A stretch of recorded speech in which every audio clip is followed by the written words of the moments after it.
Good morning, everybody. It's June 1st. First day for the month of June. Ayan, malapit na ang tag-ulan. Kaya, ayan, kailangan sanayin ko ng sarili ko sa mga indoor exercises. Ito yung mga ginagawang exercise sa loob ng bahay at hindi pwede sa labas. Sa bagay, ang ginagawa ko lang naman exercise sa labas ay mag-walking. So, mag-walking lang ako dito sa loob muna dahil parati nang naulan. Ayan, para sa ating health, kailangan natin mag-exercise daily. Kahit linggo, kahit weekend, isingit natin for 20 minutes, 30 minutes, or 1 hour. Malaking tulong na yun para sa ating kalusugan.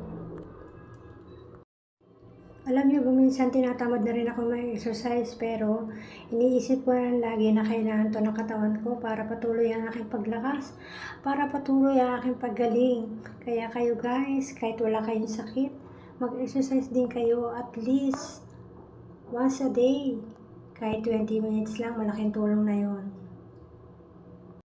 Tugtugan ko na lang kayo ng sounds ha, panoorin niyo lang po ang aking exercise. Ito yung tinatawag na arm stretching, backstroke.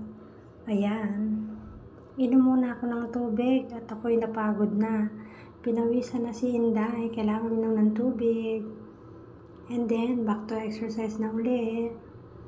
Stretching using rubber strap. Ayan ang backstroke. Up and down.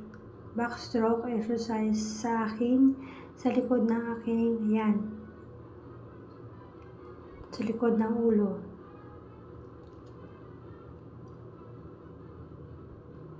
Parang nagkakabilbil na ako Ayan, front waist naman, sa harapan. Stretching na aking kamay, left and right hand. Oops, balik ulit sa likod, back stretching, up and down. Sa right side lang kasi ayan yung affected area ko.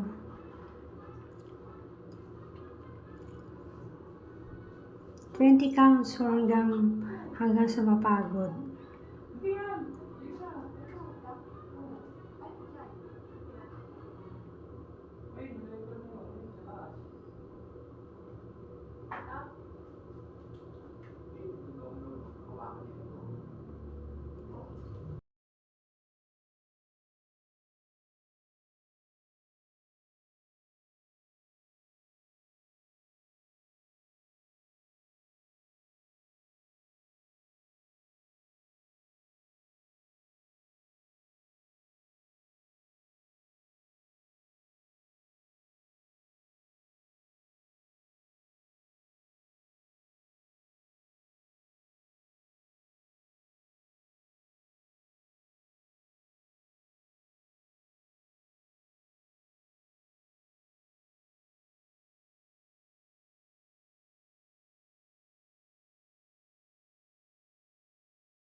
Thank you for watching. Like, comment, and subscribe my video.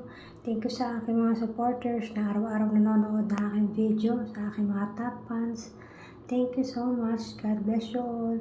Happy Sunday.